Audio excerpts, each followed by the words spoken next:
왕 앞에서도 진실을 전한 용감한 선지자 나단 이야기.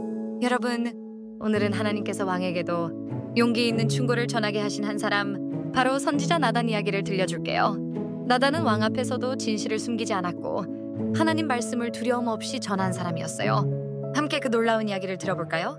나단은 다윗 왕 시대에 하나님 말씀을 전하던 선지자였어요. 그는 왕과도 가깝게 지냈지만 무엇보다 하나님의 뜻을 가장 중요하게 생각했지요. 하루는 하나님께서 나단에게 말씀하셨어요. 나단아, 내가 다윗을 왕으로 세우고 많은 복을 주었지만 다윗이 나를 거스르는 큰 죄를 지었다. 가서 내 말을 전하여라. 사실 이 일은 쉬운 일이 아니었어요. 다윗은 힘 있는 왕이었고 다른 사람이라면 두려움에 아무 말도 못했을 거예요. 하지만 나단은 하나님 말씀에 순종하기로 결심했어요. 나단은 다윗 왕에게 나아가 이야기하기 시작했어요. 왕이시여, 한 성에 부자가 한 명, 가난한 사람이 한 명 있었습니다.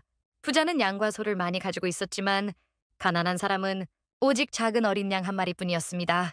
그는 그 양을 사랑하여 자기 아이처럼 키웠지요. 어느 날 부자에게 손님이 찾아왔습니다. 그런데 부자는 자기 양을 잡아 손님을 대접하지 않고 가난한 사람의 어린 양을 빼앗아 손님을 대접하였습니다.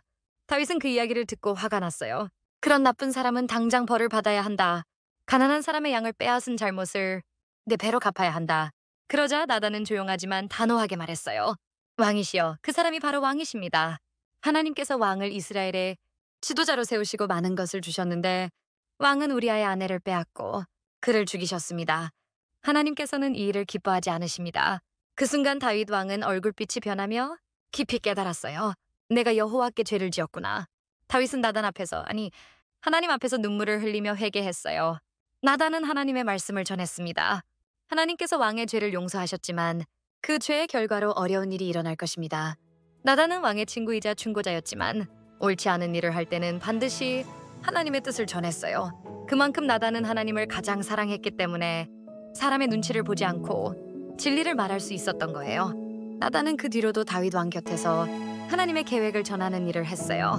심지어 왕이 나이가 들어 후계자를 정하는 중요한 순간에도 나단은 하나님의 뜻이 이루어지도록 힘썼지요. 나단은 평생 왕에게 아첨하는 대신 하나님의 말씀을 지키는 길을 선택했어요.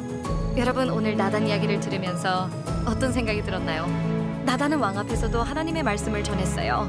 친구라서 감싸주거나 무서워서 침묵하지 않았어요. 우리도 살아가면서 친구나 가족이 잘못된 길로 가려고 할 때가 있지요. 그럴 때는 나단처럼 용기 내요. 말해주는 것이 정말 중요하답니다. 물론 말할 때는 사랑과 진심을 담아야 해요.